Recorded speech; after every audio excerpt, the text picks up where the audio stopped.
Good afternoon, boys and girls. Mrs. Disidore here on Tuesday, May 12th, and I am here to do the fourth and fifth grade read aloud of our historical fiction novel, Once. We read chapter 7 and 8 yesterday, and we left off with Felix, who is along the Polish countryside, finding he's in his hometown. Okay, but he notices the town is very, very different because the Nazis have been there and they've gotten all the Jews out of the town. We remember Felix is a character that doesn't know too much about the Holocaust. Before everything began, his parents took him to hide in the orphanage. We don't know where his parents are, but he thinks that his parents are in a city close to his hometown. So that's where he's going to now to try to find his parents. Remember, Felix thinks that the Nazis are book burners, people that burn books, Jewish books specifically. So he doesn't really know exactly who the Nazis are, that they're not just burning books, they're doing more and worse things than that. He also, on his way to the city, he came across a burning house. And inside the house, or outside the house, he found a little girl who was still alive. She had a very bad injury to her head, but her house was burnt. Her parents were killed, shot and killed. And he grabbed her and put her on her back. And so now he has someone else with him on his journey. Okay, and her name is Zelda. Zelda, we were predicting that maybe she knows a little bit more about the Holocaust than he does. Maybe she can kind of educate him a bit.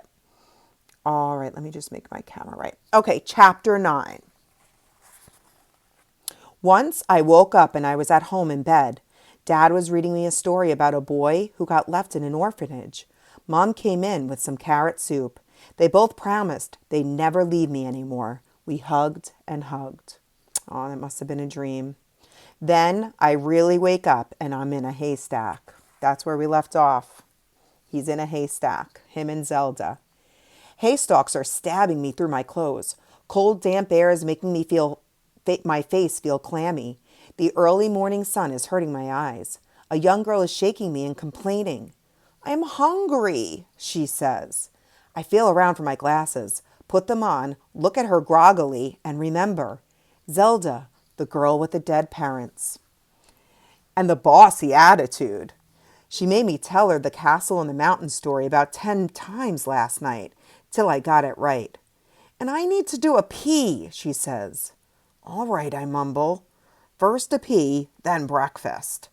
We both do a pee behind the haystack. Then I unwrap the bread and water. Zelda has a drink and I have a sip. I break her off a piece of bread and a smaller one for me. She needs extra because she's injured. The bruise on her forehead is dark now, and there's a lump. Your hat still smells, says Zelda. I open my mouth to explain why firefighters often have smelly hats, then close it again.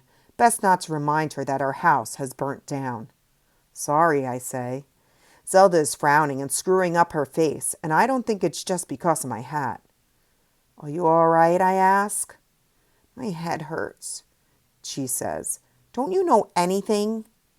It'll feel better when we get to the city, I say. I don't mention Mom's healing powers this time in case it makes her wail for her parents again. My head hurts too. It's hot and throbbing. Last night when it started hurting, I thought it was just overheated from the fire. But it can't be that now because my skin is cold and clammy. I'm hearing things too, which can happen when you've got a fever. I can hear voices and footsteps and the rumble of cartwheels. I must still be half asleep, dreaming about our street on market day. No, but I'm not. I'm wide awake. The sounds are real. They're coming from the road on the other side of the hedge. Stay here, I whisper to Zelda. What is it? She says, alarmed. I'll be back in a minute, I say. Then we'll go to the city. To see our mums and dads? Says Zelda. I run to the hedge, wriggle into the leaves and branches and peer out at the road, and gawk in amazement. The road is crowded with people, men and women and kids and old people, 100 or even more. They're all walking wearily in the direction of the city.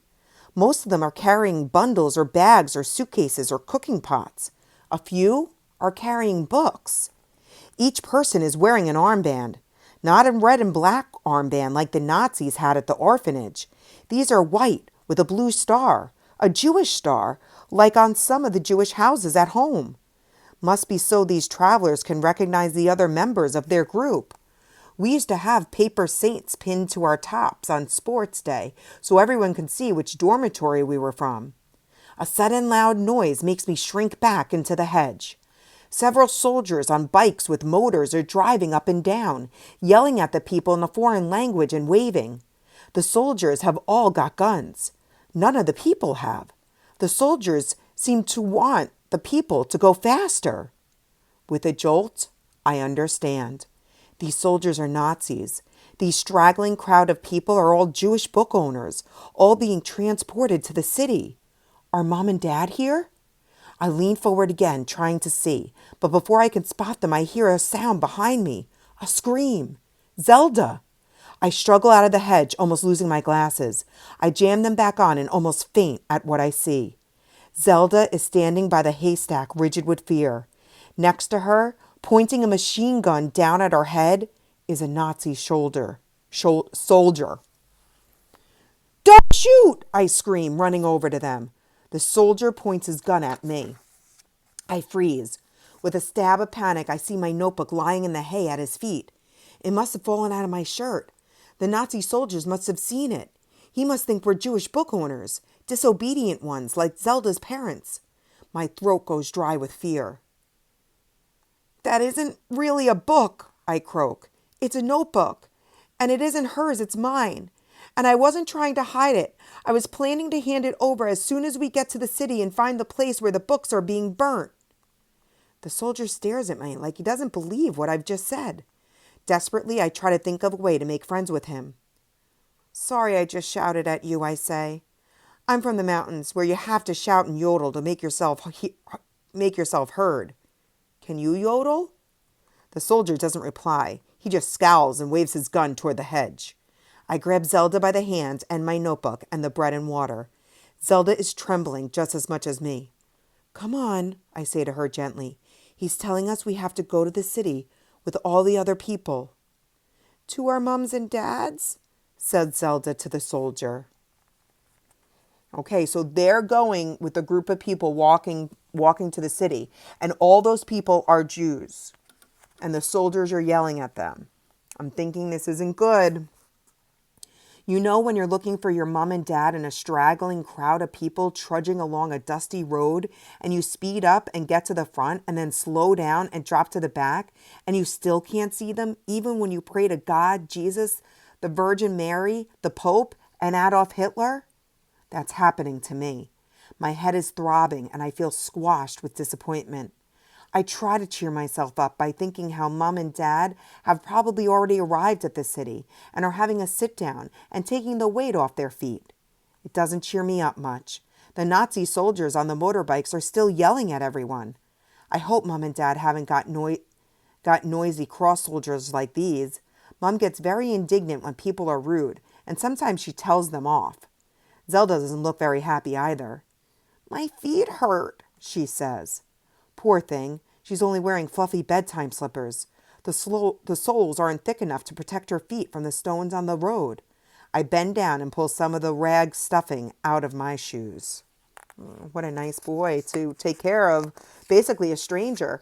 But this isn't good, we both know. And it seems like Zelda doesn't know too much either about what's going on. Come on, I say to Zelda, piggyback. She jumps on my back. Hold on tight, I say, and start walking again so the soldiers won't yell at us for lagging behind. Some of the other kids walking with their moms and dads give Zelda jealous looks.